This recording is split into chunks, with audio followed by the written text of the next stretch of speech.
Kassal. Merci beaucoup, Serachid, pour l'invitation. Je rappelle que vous êtes chef d'entreprise et membre de la CGM, la Confédération Générale des Entreprises du Maroc. Alors, on va faire un tour d'actualité, et un tour de l'actualité avec vous, en démarrant par les pertes financières annoncées par Centrale Danone. Vous avez vu, comme moi, lundi, ce communiqué qui a été diffusé par l'entreprise. On va revenir aussi sur la proposition de loi de finances rectificative de l'Istiqlal qui fait débat aujourd'hui, même s'il n'y a pas eu de réaction officielle du gouvernement, mais savoir un petit peu, Ahmed Kassal, qu'est-ce qu'il en pense? Est-ce que cette loi rectificative, la démarche, vous en pensez quoi? Et est-ce qu'elle peut permettre effectivement de répondre et de relancer un petit peu notre économie et en relançant le pouvoir d'achat? Parce que c'est comme dans ces termes que ça a été présenté par l'Istiqlal. Et on finira par la CGM, une maison que vous connaissez bien, dont vous êtes membre. Voilà, et on voit un petit peu le positionnement stratégique que compte adopter l'organisation patronale. Ahmed Kassal sur Centrale Danone. Ça y est, la semaine dernière, première sortie médiatique, avec une série d'annonces et avec des conséquences économiques et sociales. Et là, c'est des chiffres. Et là, on est sur des tendances aujourd'hui, un train de baissier en matière de chiffre d'affaires consolidé, moins 50% selon le top management de Centrale Danone. Vous y voyez quoi et quelle analyse vous faites de cela? D'abord, je te remercie pour l'invitation, Serachid. Cette question de boycott aujourd'hui, par rapport à l'économie nationale, c'est quelque chose qui est tout à fait normal dans toutes les économies du monde, où quand il y a si vous voulez, les gens sont méfiants ou les gens ne sont pas contents d'un certain nombre de produits, ils réagissent par différents moyens. Ça a toujours été dans l'histoire, même dans l'histoire du Maroc, on a vécu à un certain moment des situations comme ça. Maintenant, ça a pris de l'ampleur pour deux raisons. D'abord, l'outil utilisé. On utilise le Facebook. Facebook, c'est-à-dire il y a 13 millions, 14 millions de Marocains qui sont aujourd'hui.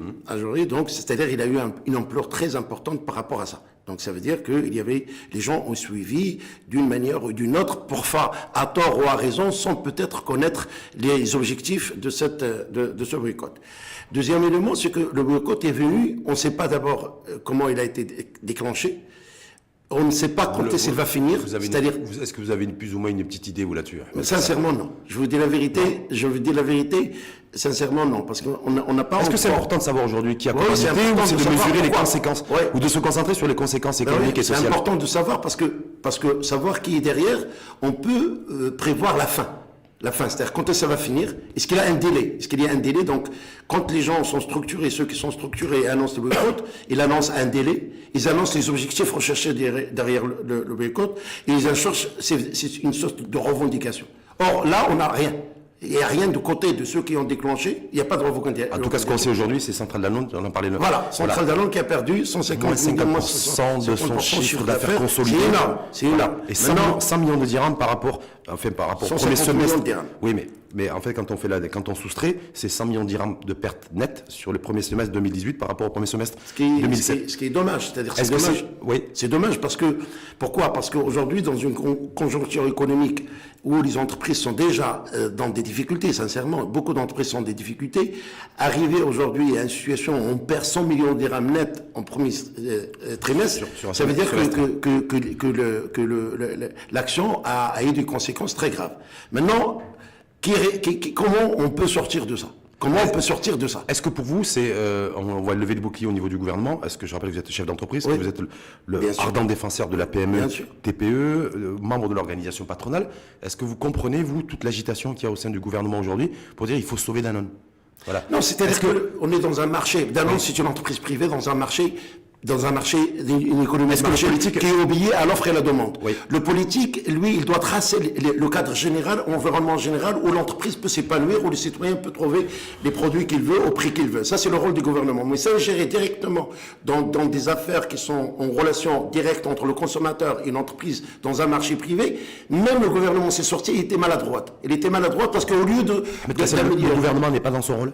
Dans ce qu'il fait depuis quelques jours, dans ce que fait la scène de... Non, il n'est pas dans son rôle du tout, parce que le gouvernement, son rôle, c'est d'améliorer les conditions de l'environnement des affaires, et que les entreprises agissent dans un environnement prospère, attractif, où les conditions de travail sont bonnes. Mais aller aujourd'hui, le gouvernement, jouer un rôle de défendre l'un ou l'autre, c'est pas son rôle. Le rôle doit être au-dessus de tout le monde, il doit réguler le marché. Le gouvernement, moi, c'était à la place du gouvernement, ce que je peux faire, sincèrement. Je vous le dis en deux mots. Oui. J'active le Conseil de la concurrence, rapidement. En nommant un président, en désignant un président, un nouveau président, l'essentiel, c'est qu'il y a un conseil qui est actif.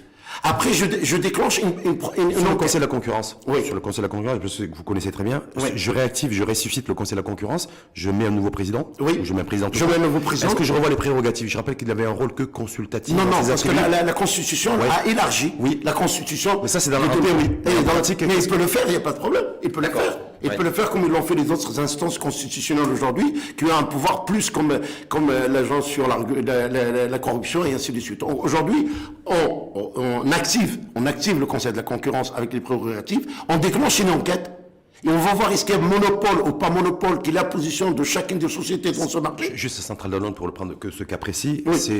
ils sont leaders sur le marché, Oui. et ceux qui ont une part de marché depuis 50%. Hein. Oui. Donc, est-ce que là, du coup, est-ce qu'on est sur une situation de monopole aussi de cet On opérateur? est sur une situation de l'oligopole, pas de monopole, parce qu'il y a d'autres sociétés qui sont présentes sur le marché. Le monopole, quand on est seul sur le marché, et on a la quasi-totalité du marché. Là, on a d'autres acteurs qui sont le marché, mais à des moindres... Maintenant, la meilleure façon d'équilibrer, soit d'ouvrir le marché à d'autres acteurs, soit de dire à Danone de sessionner un certain nombre d'activités à elle, c'est-à-dire de partager pour qu'elle ne reste pas dans le monopole ou décentraliser un peu son activité. On déclenche une enquête, on va voir. Et là, quand on déclenche, soit qu'on va dire effectivement Danone ou l'autre, les deux autres sont dans une situation de monopole ou une majorité dans le marché, et là on sanctionne. Il y a des sanctions, ce qu'on s'est prévu. Si on a des sanctions. Les sanctions, ce qu'on disait tout à l'heure, la mise en perspective. Perte sèche de 100 millions de dirhams pour Centrale Danone, premier semestre 2018 par rapport au premier semestre 2017. Mais ça, ce n'est que la conséquence du fait. Enfin, ça a eu pour conséquence de supprimer à peu près 1 millier d'emplois. On parle de 867 contrats mais ça, il faut le prendre avec il faut le prendre avec les éleveurs aussi qui seraient restés à 30%, dire 40 000 éleveurs producteurs de lait qui seraient restés sur le carreau. Voilà. Est-ce que là, du coup, on se dit, voilà, il faut l'analyser, cette information, il faut l'analyser parce qu'il faut analyser beaucoup de recul. C'est vrai, vous prenez du recul par rapport à ça parce que ça peut être aussi une façon de faire pression.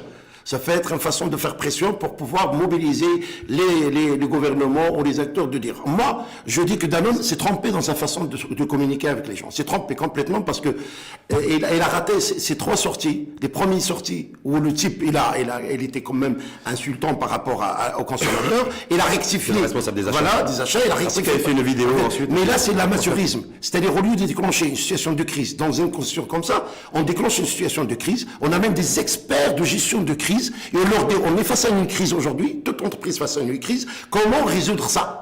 Et là, il y a des outils qui sont donnés par les sciences économiques, les sciences de management, que donnés. Si on fait appel à des amateurs en matière de communication, et chaque fois on fait sortir, et ça va empirer les choses. Danone a mal réagi, et il paye les conséquences de sa mauvaise communication par rapport aux consommateurs. Est-ce qu'aussi il y a des Marocains, que je disais, les éleveurs ou ceux qui travaillent en intérim avec cette entreprise, payent aussi les pots cassés, le coût social? Mais les entreprises sont responsables de tout. On ne peut pas, nous, aujourd'hui, victimiser le consommateur ou victimiser d'autres par rapport à une réaction mal faite de management de la société. Il y a, dans des cas comme ça, et on a vu des cas énormes comme ça dans l'économie mondiale, où il y avait une gestion de crise avec des responsables, des prises de décisions autour des professionnels pour pouvoir résoudre ces crises.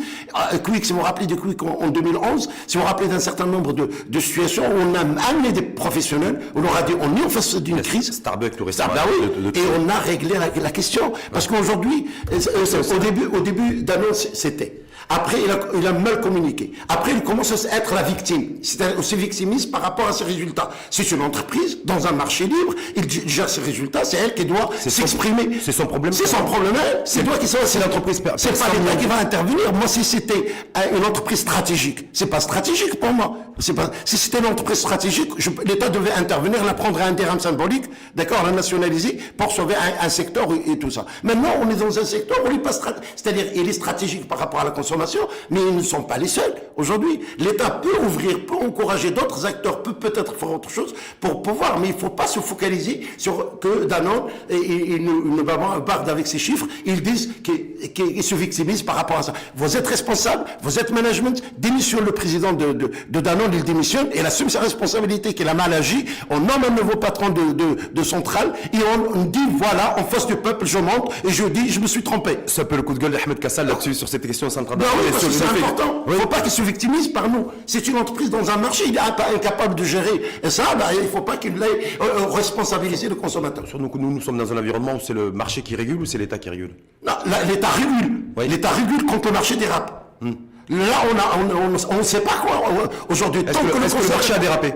Est-ce qu'une campagne de boycott, c'est quelque part le dérapage le marché, il a dérapé. du marché, en l'occurrence, Il a des produits- dérapé, des il a produits laitiers. profité de l'absence d'une régulation, il a dérapé. Donc l'État est fautif parce qu'il n'a pas mis les régulateurs qu'il faut pour qu'il puisse réguler. Et le marché a profité de cette manque de régulation pour qu'il puisse profiter. Donc l'entreprise doit assumer ses responsabilités. En tout cas, le top management a ajouté, après avoir réduit de 30% ses achats de lait auprès des petits Mais il fait éleveurs, pression. Moi, et j'ai la baisse l'impression du chiffre qu'il fait d'affaires. pression. Il fait pression. Il fait pression, c'est une façon de faire pression parce qu'il est incapable de résoudre un problème par rapport à lui. Moi, sa façon, si j'étais à leur donner un conseil, c'est qu'ils puissent changer complètement leur façon d'aborder la problématique et d'aller s'expliquer en mettant en place soit des gens de notoriété très importante, soit disons qui sont très crédibles dans le pays et ils peuvent mais donner la parole au gouvernement pour les défendre, que déjà le gouvernement lui-même il n'a pas de crédibilité par rapport à sa politique. Donner au gouvernement. C'est votre, ouais, c'est votre. Ouais, c'est mon point de vue. Et aujourd'hui, le gouvernement, qu'est-ce qu'il fait par rapport à ça? Il est incapable de prendre une décision correcte, vous avez un problème. En tout cas, parfaite transition, et je vous remercie Ahmed Kassal, parce qu'on va passer sur la deuxième thématique, la deuxième actualité, Oui. parce que ça redevient d'actualité, sur la loi de finances rectificative qui a été proposée par l'Istiqlal. Vous l'avez vu attentivement. Bien sûr. Est-ce que vous pensez que ça a du sens? Ça, c'est Ça sûr, démarche. sur ton opposition, c'est très bien. C'est-à-dire pour animer le débat politique, Ouais. une opposition, parce qu'il faut savoir le contexte dans lequel il s'est mis là. Le parti de l'Istiqlal, il était dans une opposition, si vous voulez, silencieuse. C'est-à-dire, il se Soutien tenait, critique, vous êtes voilà, il plus ou se moins. tenait un petit peu à le gouvernement de Ben Kéran. C'est café, oui, ça. Maintenant, il a décidé de passer à l'opposition. Il faut bien qu'il fasse sortir une carte. Il faut bien qu'il fasse sortir, se démarquer par rapport à l'opposition mou qui est à l'intérieur, qui est le PAM et le truc. Il fallait qu'il se démarque. Pour se démarquer, il fallait trouver un moyen de surfer sur les crises actuellement qui sont là et dire il nous faut une loi rectificative. Mais ils oublient. Le problème, c'est politique. Ils oublient qu'ils étaient au pouvoir.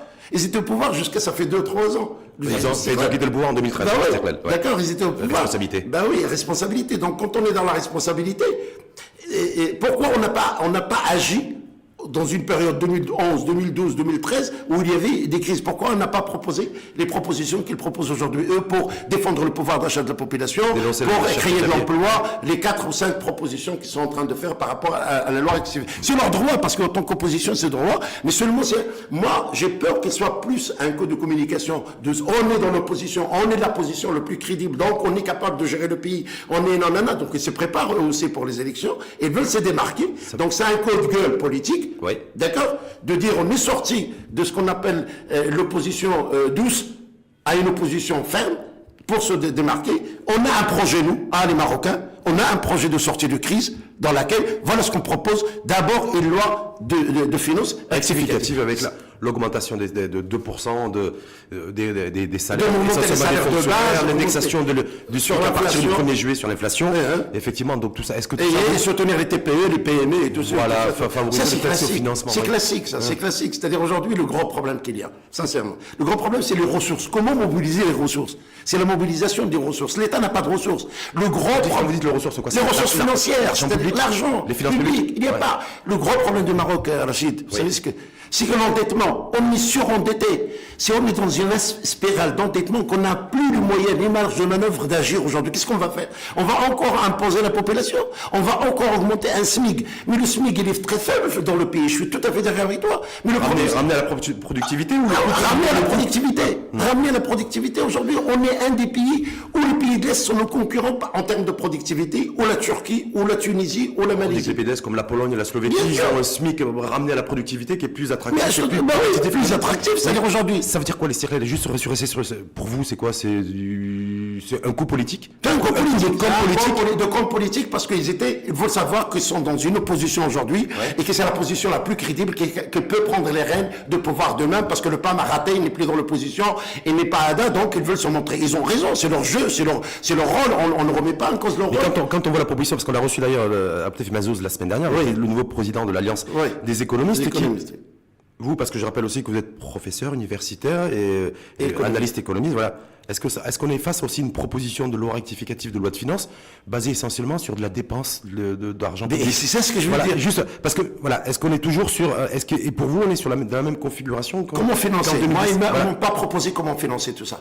Ils m'ont dit comment dépenser. Ils ont dit grosso modo c'est 4 milliards de dirhams. Oui, mais comment les financer les 4 milliards de dirhams aujourd'hui? Comment aujourd'hui? Est-ce qu'on va imposer encore plus? Je relance, je donne 4 milliards de dirhams, je distribue 4 milliards de dirhams d'argent public, on est bien d'accord?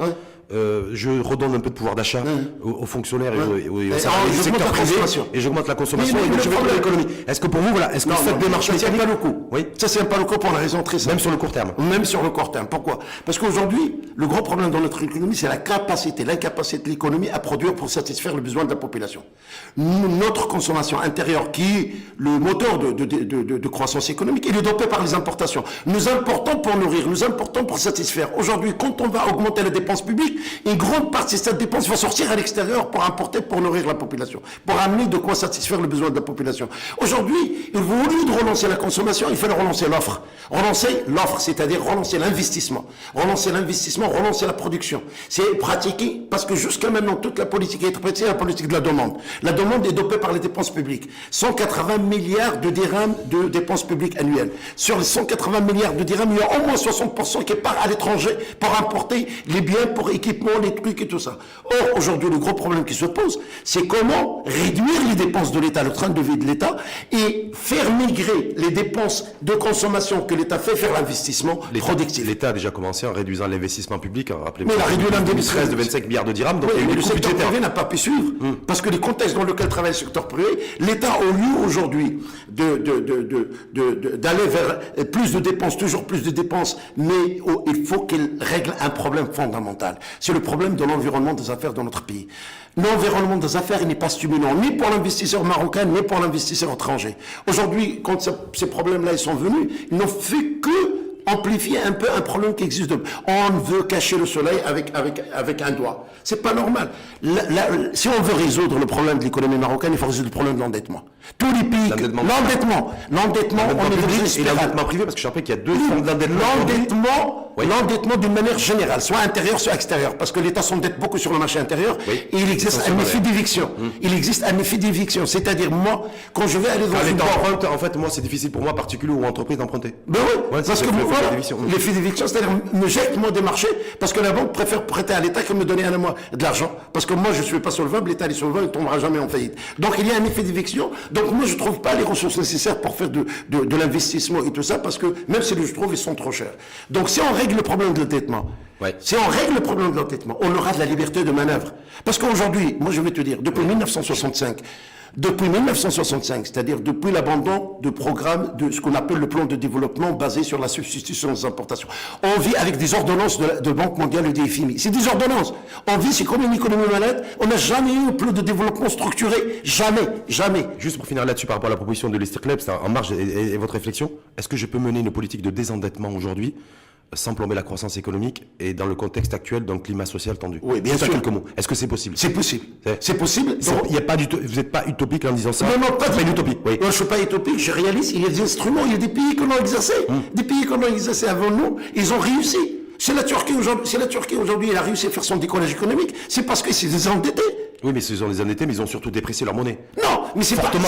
Aujourd'hui, on est dans la flexibilité. On est vraiment de flexibilité, c'est-à-dire. Mais aujourd'hui, il y a des instruments qui sont là. On n'a pas le temps peut-être de les développer parce que on reviendra. Il y a des instruments dans lesquels on peut s'endetter, se désendetter, d'endetter l'économie, tout en assurant une croissance saine sur le long terme.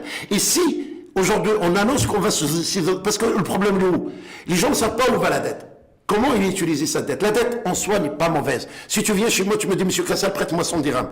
Et je te donne 100 dirhams et tu vas passer une nuit dans une boîte de nuit. Le lendemain, tu ne peux pas me rembourser parce que tu as gaspillé inutilement. Mais si tu me dis, tu me demandes 100 dirhams et tu vas au marché de gros, tu achètes 15 kilos de bananes et tu les vends à 150 dirhams, tu peux me rembourser. Tu crées de la richesse. Donc aujourd'hui, c'est l'affectation de la ressource, c'est la nature de la dette qui fait qu'aujourd'hui, on a un problème, que la dette nous tue, nous a hypothéqué, on n'arrive pas à avancer. C'est-à-dire que pour vous, par rapport à la proposition qui a été faite par le parti sorti les circulaires de cette loi de finances Il ne rectificative. tient pas. Elle ne tient pas. Un, coup de com' politique. Coup de politique, parce Et qu'il trois- a montré qu'on est dans l'opposition et on est l'alternative aujourd'hui au pouvoir. Et trois, pour vous, la proposition économique qui aurait du sens, c'est une politique économique qui serait Basée sur dédiée- l'offre. l'offre, C'est-à-dire production, augmenter l'investissement. et non sur la consommation et la dépense publique. Ouais. On est bien d'accord.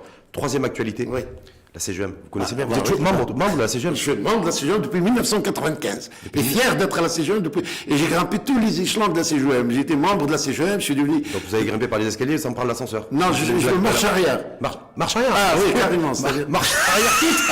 Grimper, marche arrière, il faut le faire. Hein. Donc je crois d'ailleurs me souvenir que vous avez été le premier Mais j'étais le premier candidat. déclarer. Exactement, Alors, j'avais un candidat. programme. programme. Ouais. Un programme qu'on a un peu retrouvé chez un autre candidat qui est devenu président. Exactement, je lui ai donné moi-même, je lui ai donné, il est venu chez moi. Je lui ai À la dit. maison. Salah Maison, elle est venue chez vous à la maison. On a discuté ensemble. Ouais. Il y a un truc, il a dit, moi j'ai dit, c'est un ami que je respecte beaucoup, il a beaucoup de talent, je le connais depuis 1995, il était avec nous à la CGM dans le conseil d'administration, il était président de la LAMIT, il était patron, et il a négocié les accords de libre-échange. C'est quelqu'un qui a beaucoup de talent, il a beaucoup de charisme, et c'est quelqu'un qui a quand même un réseau international qui est assez bien et tout ça. ce qu'il nous On a discuté ensemble, Ouais. et je lui ai dit, moi si tu te présentes, je me retire et je te soutiens sans condition. Sans condition. Et je l'ai soutenu, je lui ai donné mon programme, je lui ai dit voilà mon programme. Il a fait un copier-coller, Voilà, il a fait même une si tu photocopie. n'as pas d'entreprise, je te donne mon entreprise pour que tu puisses rentrer. Entre, j'ai pas à cacher ça. D'accord. Je l'ai soutenu à fond. Et je le soutiens bien. Voilà, vous avez été le premier à vous déclarer candidat. Vous avez été le premier à dire publiquement votre soutien, à afficher votre soutien Oui. à Salah Maison. Jusque-là, je fais pas d'erreur. Oui, pas d'erreur. J'ai fait un d'erreur. communiqué de presse Aujourd'hui- et j'ai dit je soutiens. Aujourd'hui, vous êtes toujours dans l'entourage de Salah Maison. Je suis toujours dans l'entourage, je l'ai soutenu et tout ça. Mais Maintenant, est-ce il y a que- une équipe qui est en train de se faire, de Est-ce faire monter. que Ahmed Kassal, ma question, est-ce que Ahmed Kassal fera partie de la nouvelle équipe de Salah Maison? Moi, j'ai pas posé de condition à Salah Abdel-Mzouar. Oui, Maintenant, ça- si Salah Abdel-Mzouar, il a besoin de moi, il m'a envoyé un texte hier. Et il m'a dit, je compte beaucoup sur ton engagement. Sur ton engagement. Ça veut dire quoi, Ahmed Kassal? Vous êtes un homme pragmatique, vous êtes chef d'entreprise. Vous êtes un peu comme Saint Thomas, vous croyez que ce que vous voyez. Moi, j'ai dit à Mzouar Ouais. la chose que j'ai dit à Mzouar quand j'ai dit de lui, s'il te plaît, la PME, la TPE, la PME, la TPE. c'est pour ça. C'est le rempart de tout dans le pays. C'est le rempart de tout figure en aujourd'hui. tête d'affiche aussi de son C'est un- programme. Donc lui, il va travailler sur cette thématique. Mais C'est-à-dire, il t'as- va faire des vice-présidents. C'est-à-dire, la configuration de la CGM, Ouais. il va être tout à fait différente de celle qu'on connaît aujourd'hui. D'accord, il va tout Et modifier. là, il y a tout montré, il y a cette De vice-présidente. nouveaux visages aussi. Hein? Est-ce qu'il y aura de nouveaux visages? Il y aura de nouveaux visages, bien sûr, il y aura des des jeunes, visages il y aura des personnes, et Ouais. donc il y aura une nouvelle configuration qui va permettre à beaucoup de jeunes de s'exprimer aujourd'hui. Et ces thématiques, chaque thématique va être pilotée par un vice-président qui, lui, il aura une feuille de route. Et c'est pas un vice-président comme ça, une feuille de route et tout ça. Même si vous n'êtes pas demandeur, parce que vous l'avez dit, je suis pas demandeur. Je suis pas demandeur, J'ai je suis pas demandé demandeur, aucune je le contrepartie. soutiendrai, j'apporterai son soutien, je créer un club de réflexion économique à l'intérieur de la CGM, peut-être je ferai un Parce truc qu'il avait avec annoncé, ça. il nous l'avait annoncé de mémoire Oui. quand il est venu ici, Oui. et qu'il a participé au débat, il a dit voilà un club think tank croissance. Voilà, un petit peut-être peu que ce je qui se fait dans prendrai ça l'Hexagone un d'ailleurs. peu comme ça, oui, je crois, peut-être je ferai En dans tout ce cas, Ahmed Kassal sera dans le Peut-être, je serai, mais moi je ne suis pas demandeur comme je te dis, c'est la suite. Voilà, j'ai bien saisi. Mais Salah Maison, il arrive aussi, il débarque à la CGM, il s'installe dans son fauteuil, dans un climat politique relativement tendu. Je reviens pas sur les attaques dont il a été la cible parce qu'il y a eu une espèce de campagne boycott aussi sur la candidature de Salah Maison, mais ça c'était hier. Aujourd'hui, avec une atmosphère économique un peu compliquée, le boycott, la campagne de boycott, ce qu'on disait Moi, aussi tout à je l'heure. veux dire une chose, Oui. c'est Rachid, des situations comme ça sont très excitantes sur le plan économique. C'est-à-dire celui qui est malin, c'est celui qui est capable aujourd'hui d'agir le plus rapidement possible. C'est comme en période de crise, c'est là où il y a Non, les c'est là où opportunités. on fait des bonnes réformes. Parce qu'aujourd'hui, tout le monde attend quelque chose. Quelle est la force de Nizar Baraka? Nizar Baraka, il a vu un climat, c'est-à-dire si on lit l'introduction de son mémorandum, qu'est-ce qu'il a dit? Il a dit qu'il y a une crise aujourd'hui, il y a une baisse de pouvoir d'achat, Non, Nous sommes capables d'apporter une solution. La première des choses, demandons et je reste directif. Parce qu'on a un problème de gouvernance et on n'a pas un problème d'ordre financier. Voilà ce qu'il a dit. Voilà, effectivement, D'accord. c'était ça. Ouais. Donc, je sors sur ça. D'accord. Mais Mzouar, il peut faire la même chose aujourd'hui. Mzouar, aujourd'hui, son problème, c'est quoi? C'est qu'aujourd'hui, le seul qui est capable de résoudre le problème de l'emploi, c'est l'entreprise. L'entreprise, elle a besoin de quoi? Je viens de faire une étude, je viens de terminer une étude sur ce qu'on appelle l'impact de la réglementation l'impact de la réglementation. L'augmentation des normes. La réglementation, les lois sur les délais de paiement, les lois, les normes et tout ça, Oui. sur la compétitivité des entreprises au Maroc. Je suis sorti par les conclusions suivantes. J'ai fait sortir 5 lois motrices. Aujourd'hui, l'entreprise, il est bloqué. Chez nous, il est bloqué. L'investissement est bloqué par l'arsenal juridique qui est en contradiction avec toute la capacité d'amener les entreprises à être compétitives et productives et tout ça. Or, aujourd'hui, l'un des enjeux de Mzouane, c'est comment un peu dégraisser le mammouth de la réglementation. Va vers le gouvernement. C'est-à-dire décoloniser l'administration de l'économie. Voilà, exactement, c'est le terme. Mais est-ce qu'il peut y arriver? Il peut y arriver, bien sûr. comment? Parce que Mzouane, aujourd'hui, il a une chance. Il n'a pas d'intérêt personnel dans les affaires. Il n'a pas d'intérêt. Il n'a pas d'entreprise à Il n'y aura pas de défendre. conflit d'intérêt avec Salah Demzouane, ce que vous êtes en train de dire. C'est-à-dire qu'il n'a pas de conflit d'intérêt avec Salah Demzouane. Oui, voilà. Bravo. C'est-à-dire qu'il n'a pas d'entreprise, il n'a pas de groupe, il n'a pas d'intérêt, il n'a pas de truc pour essayer de ménager, comme faisaient d'autres avant lui, ménager leurs affaires, pour ne pas essayer d'être en confrontation avec le gouvernement. Est-ce que c'était le cas précédemment?